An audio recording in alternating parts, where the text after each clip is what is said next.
네, 한 주간의 시장을 쫙 정리해보고 다음 주 시장을 미리 살펴보도록 하겠습니다. 위클리뷰 오늘 이 시간은요. 우리은행 WM그룹 박석현 부부장과 함께하겠습니다. 부부장님 어서 오세요. 네, 안녕하십니까. 한 주가 또 너무 빨리 지나갔습니다. 예, 자, 이번 주는 그래도 계절성으로 9월은 많이 힘든 시장이었어요 하고 겁먹으며 출발했는데 그래도 5거래일 중 4거래일이 상승 맞습니다. 마감하며 마무리가 됐는데 이번 한 주 어떻게 좀 보셨습니까? 코스피가 8월 달 한 1.8% 정도 내렸었죠. 올해 5개월 만에 하락 반전이었었는데 9월은 이제 좀 산뜻하게 큰 폭은 아니지만 상승 출발을 좀 기록을 하고 있는 것 같고요. 8월 달에 외국인이 코스피 시장에서 1조 6천억 원 정도 순매도를 기록을 했는데 일단 오늘은 순매도를 기록을 하긴 했지만 이번 주 전체적으로는 외국인 순매수 전환도 좀 확인되고 있기 때문에 수급적으로도 조금은 개선이 되고 있는 것 같고요. 업종별로는 우주, 항공, 방산 업종 이게 4% 이상 오르면서 이번 주에는 가장 많이 올랐다라고 볼 수 있을 것 같고 네. 외국인의 업종별 동향 같은 경우는 반도체 그리고 방산, 기계 업종을 가장 많이 순매수했다라고 볼 수 있을 것 같습니다. 기계 업종도 아마 로템에 쏠렸을 가능성이 높기 때문에 방산 업종을 전반적으로 외국인이 샀고 방산주들의 주가 흐름도 이번 주에 그래서 좀 좋지 않았을까라고 볼 수 있을 것 같습니다. 가장 관심이 가는 부분은 아무래도 오늘 밤 미국의 이제 8월 달 고용 지표가 발표가 되게 되는데 비농업 부분에 있어서의 고용자 수가 지금 시장 예상으로는 한 7만 5천 명 정도 늘어났을 것이다라고 예상이 되고 있는데요.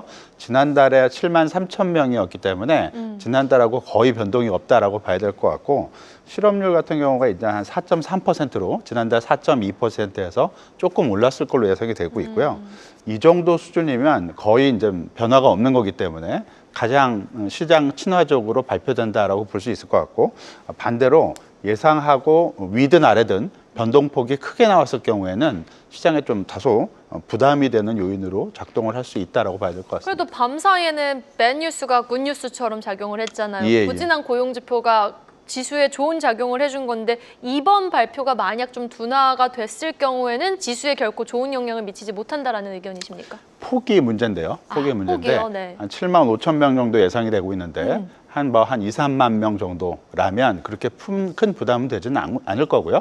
반대로 그렇지 않고 거의 제로 수준 또는 지난달처럼 혹은 마이너스가 나온다든가 또는 지난달처럼 직전 2개월치의 조정폭이 상당히 많이 조정이 돼서 신규 고용이 특정 달에 마이너스를 기록하는 케이스가 나오게 된다면 고용시장이 생각보다는 너무 빨리 냉각이 되는 거고 이런 케이스에서는 연준이 금리를 내린다 하더라도 물가 때문에 50bp 이렇게 내리긴 쉽지 않을 수가 있기 때문에 경기에 대한 우려가 부각이 된다라고 봐야 될 것 같고요. 따라서 말씀드린 대로 오늘 밤에 발표되는 지표는 예상 수준에서 크게 벗어나지 않아야 가장 좋은 시나리오가 될 수 있지 않을까라고 볼 수 있을 것 같습니다. 자, 그렇다면 다음 주도 우리 시장은 좀 견조한 모습을 보일까요? 잘 버텨서 박스권 상단에 올라와 준 건 너무 고맙지만 여전히 상승 동력은 부재한 시장인 것 같습니다. 다음 주 키포인트 어디에 좀 두고 계세요? 화면에도 나오지만 그 아이폰 새로운 시리즈가 공개되는 것도 관심을 좀 받겠지만 9월 9일 네. 그렇죠. 아무래도 다음 주는 미국의 물가 지표 발표들 그러니까 한국 시간으로 10일 밤에 발표될 생산자 물가랑 11일 또 밤에 발표될 미국 소비자 물가 지수 그리고 그 12일 날 예정이 한국 시간으로 10일 새벽입니다. 네. 미국 국채 입찰 결과도 이게 장기 금리 상승하고 좀 연결돼서 볼 수 있는 부분이기 때문에 그게 우리 시장에 반영이 되는 부분이잖아요. 예, 맞습니다. 그런 부분들을 금리 중심으로 해서 좀 봐야 되지 않을까라고 볼 수 있을 것 같습니다. 네, 확실히 이번 주는 또 선진국들의 장기물 금리가 좀 급등 현상을 보이면서 이상 움직임을 보였기 때문에 지금 12일 이슈도 중요해 보이는데 하나씩 짚어보죠. 먼저 물가 지표에서는 어디에 좀 포인트를 두고 지켜보고 계십니까? 일단 시장 컨센서스는 그 소비자 물가 지수 기준으로 8월 달에 전년 동월 대비 기준으로 한 2.9% 정도 올랐을 걸로 예상이 되고 있는데 이게 이제 직전 달 그러니까 7월 달 수치가 2.7%였기 때문에 한 0.2% 정도 더 올라가는 쪽으로 예상이 되고 있고요. 근원 그러니까 그 식품이랑 에너지 부분을 제외한 물가죠. 이 부분은 전월하고 똑같은 전년 동월 대비 3.1% 상승 예상이 되고 있습니다. 물론 그 전체 물가가 조금 올라가는 쪽으로 예상이 되고 있어서 이 부분이 좀 부담스럽긴 하지만 물가 흐름이 하반기 중에 전반적으로 미국 같은 케이스에서 좀 올라가는 흐름으로 기존에 예상이 되었고요. 이렇게 올라갈 것으로 예상이 됐던 부분들은 상당 부분은 지난해 물가가 조금씩 낮아졌던 기저 효과에 기반을 하기 때문에 시장의 어떤 큰 부담 요인 자체가 되지는 않을 걸로 볼 수 있을 것 같고, 그거보다는 지금 시장에서 논란이 될 수 있는 부분, 논쟁거리가 되고 있는 부분은 이 관세 영향력이 미국 물가에 정말 누적적으로 계속 영향을 미칠 것인가, 이 부분이 최대 관건이다라고 볼 수 있을 것 같고요. 네. 이 부분은 파월 의장의 잭슨홀 회의 때, 잭슨홀 개막 연설 때 그 공식적으로 발표됐던 코멘트를 참고하면 좀 도움이 되지 않을까라고 볼 수 있을 것 같은데, 파월 의장은 개막 연설에서 이 관세로 인한 물가 상승은 일시적일 가능성이 높다라고 얘기를 해줬고요. 그리고 단발적으로 영향을 미치기 때문에 이런 부분들이 연준 통화 정책에 어떤 크게 어떤 영향을 미치지는 않을 수 있다라는 측면에서 좀 얘기를 했습니다. 그래서 기본 시나리오 자체가 장기적으로 영향을 미치기보다는 단기적으로 단발적일 것이다라고 얘기를 해줬기 때문에 이런 부분들을 감안을 했을 때 관세에 따른 물가에 대한 우려가 크긴 하지만 이런 부분들이 실제로 연준 통화 정책을 급격히 압박을 해서 시장 흐름을 상당히 좀 안 좋게 만드는 그러한 시나리오가 되지는 않을 것으로 예상이 되고 있고요. 물론 그 파월 의장이 동시에 어떤 우려 요인도 같이 전달을 한 건 분명히 맞습니다. 물가의 위협 요인이 될 수 있는 부분, 그러니까 관세 인상에 따른 물가의 위험 요인이 작동할 수 있는 연결고리를 임금 상승이랑 기대 인플레이션 상승 쪽을 꼽긴 했는데요. 이 두 가지 경우에 있어서도 지금 현재 미국 고용 시장이 상당 부분 위축이 되고 있기 때문에 네. 임금 상승이 물가 상승으로 스파이럴 효과라고 하는데 일어날 가능성은 상당히 작다라고 언급을 해줬고요. 기대 인플레이션 같은 경우는 일단 그 서베이 기반 기대 인플레이션 수치가 올라가고 있는 수치도 있긴 한데, 조사 기반, 그러니까 전문가 조사 기반으로 한 기대 인플레이션 같은 경우는 안정적인 흐름을 상당히 보여주고 있기 때문에 이런 것을 기본으로 이제 삼고 바라보게 된다면 기대 인플레이션 역시 안정적으로 장기 수치는 잘 고정이 돼 있다라고 평가를 해줬기 때문에 다소간의 연준의 그 물가에 대한 시각은 시장에서 우려했던 것보다는 그렇게 높지는 않을 가능성이 있다라고 볼 수 있을 것 같고요. 물론 연준 내부에서도 스펙트럼이 상당히 다양하기 때문에 다른 의견이 분명히 있을 수가 있겠지만, 파월 의장 8월 말에 잭슨홀 회의에서 파월 의장이 발언했던 내용들이 연준의 전반적인 그 컨센서스를 어느 정도 반영을 해서 언급을 한 것이다라고 가정을 했을 경우에는 연준의 시각 자체는 점차 물가에서 고용 안정 쪽으로 움직이고 있다라고 봐야 될 것 같고요. 이런 부분들이 9월 주식시장에 대한 어떤 그 부담감을 조금씩 낮춰주는 쪽으로 움직이게 되지 않을까라고 볼 수 있을 것 같습니다. 알겠습니다. 관세 부과 효과에 따른 누적 인플레이션이 얼마나 좀 영향을 미치는지, 우리 시장에 영향을 미치는지, 일단 파월 의장은 관세가 인플레이에 미치는 영향은 제한적일 거다라고 말은 했지만 과연 수치로는 어떤 결과를 좀 보여줄지 여부 지켜보셔야 되겠고요.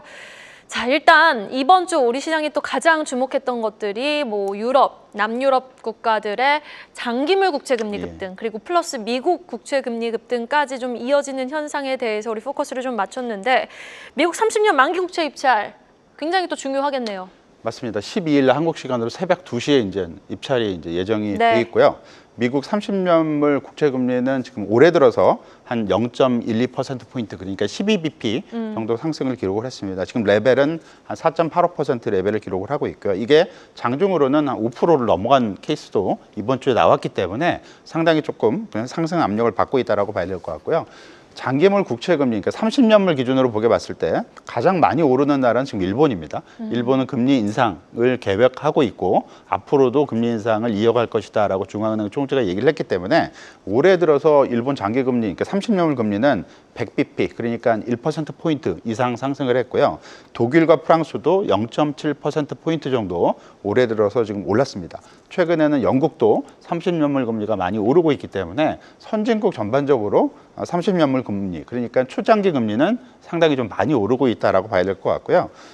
이렇게 이제 선진국 쪽에서의 장기 금리가 오르는 이유는 어느 정도는 좀 제각각이지만 유럽을 기준으로 봤을 때는 재정 문제가 가장 재정 악화 문제가 가장 크게 부각되는 요인이다라고 볼 수 있을 것 같고요. 상대적으로는 미국이 이런 부분에 있어서는 조금 덜하긴 하지만 최근에 미국 연방 수대 판결에 있어서 항소심에서 관세를 되돌려야 된다라는 판결이 나왔지 않습니까? 네. 이렇게 되면 미국도 재정 문제를 다시 부각시킬 수가 있기 때문에 미국도 30년물 금리의 어떤 상승 압력에 대해서는 그렇게 자유롭지는 못하다라고 볼 수 있을 것 같습니다. 이 과정 속에서 이제 다음 주에 미국 30년물 금리 입찰이 이제 예정이 돼 있는데 이 입찰이라는 거는 미국 재무부에서 예고하고 어느 정도 30년물 금리를 매각을 하겠다라는 거고요. 이렇게 되면 이게 옥션 그러니까 경매로 이제 입찰이 되는 거기 때문에 이걸 이제 수요자 측면에서는 이 매각에 이제 참여하는 과정이 있을 수가 있고 이렇게 되면 팔고자 하는 물량이랑 그다음에 사고자 하는 물량, 이 금액 기준으로의 이 비율을 따지는 게 이제 응찰률이라고 합니다. 네. 근데 이 수치가 작년 7월 달에 거의 한 2년 만에 최저치까지 내려갔습니다. 그러니까 그렇게 사람들이 미국 장기물 국채를 많이 안 사려고 하고 있다라는 얘기죠. 국채가 인기가 없는 거죠. 맞습니다. 그러니까 이런 부분들이 계속이 된다면 수급 측면에서 장기금리 상승 압력이 다시 작동을 하기 때문에 다음 주에 있을 미국 국채 입찰 이런 어떤 스케줄도 좀 주목을 해봐야 될 것 같고요.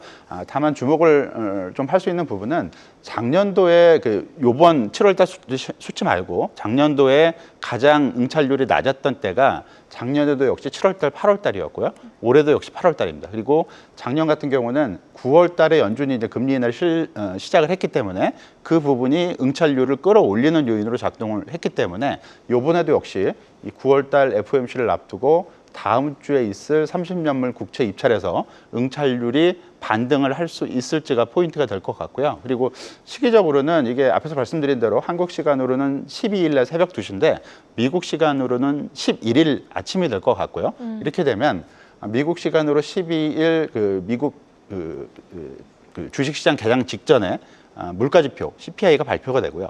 개장 직후에 응찰이 이제 시작이 되기 때문에 결국은 역시 이 부분도 소비자 물가지수 결과에 따라서 움직이게 될 가능성이 좀 높지 않을까라고 볼 수 있을 것 같습니다. 네, 알겠습니다.